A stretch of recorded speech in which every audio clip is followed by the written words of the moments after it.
রাহমাতুল লিল আলামিন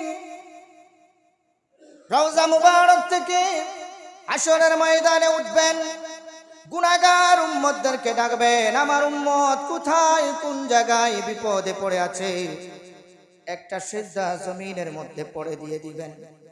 আল্লাহ রাব্বুল আলামিন বলবেন, বন্ধু বহু কেঁদেছো, বহু কষ্ট সহ্য করেছো, তায়েফে তোমার উপর নির্মম ভাবে অত্যাচার করা হয়েছে।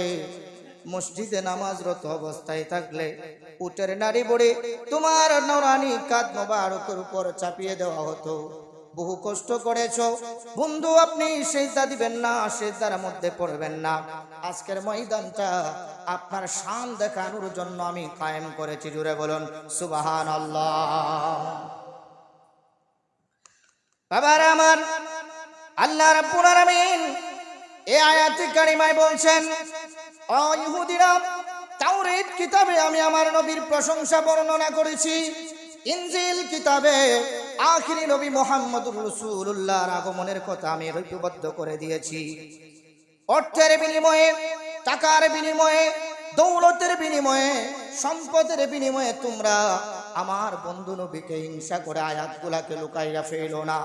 হাশরের ময়দানে ধন দৌলত অর্থ সম্পদের কোনো মূল্য থাকবে না। আমি মাওলার নিকট যেই বিষয়টার মূল্য থাকবে আমার বন্ধু নবীর ভালোবাসা। জুড়ে বলুন সুবহানাল্লাহ। ডান হাত তুলে বলুন ইয়া রাসূলুল্লাহ। নবীর মুহাব্বতের দরকার আছে কিনা?